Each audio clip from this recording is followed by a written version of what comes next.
नमस्कार, माझे नाव स्वरादेवी कसबिके, मी इयत्ता 5वी शिकणारी विद्यार्थी. मी आज तुम्हाला शिवजयंतीनिमित्त काही 4 शब्द सांगणार आहे. ते तुम्ही शांत चित्ताने ऐकून घ्यावे हीच माझी नम्र विनंती आहे. शिवनेरीवर एक हिरा चमकला, शिवनेरीवर एक हिरा चमकला, जिजाऊंच्या पोटी सिंह जन्मला, जिजाऊंच्या पोटी सिंह जन्मला.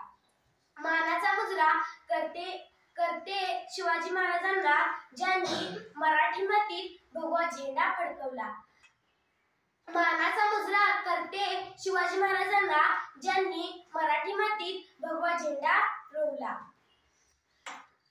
19 फेब्रुवारी 1630 या सोनियाच्या दिनी शिवनेरीवर तोफांचा कडकडाट झाला, सनई चौघडे वाजले.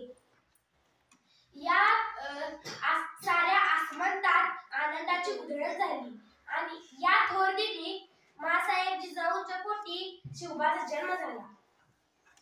शिवबांचे वडील शहाजीराजे व आई जिजाबाई होत्या. बालपणापासून जिजाऊंनी शिवरायांना स्वराज्याचे आत्मदूत पाजले. म्हणूनच त्यांनी हे हिंदवी स्वराज्य स्थापन केले. त्यांच्यामुळे आपण या भारत भूमीवर ताठ मानेने उभे आहोत. अशा या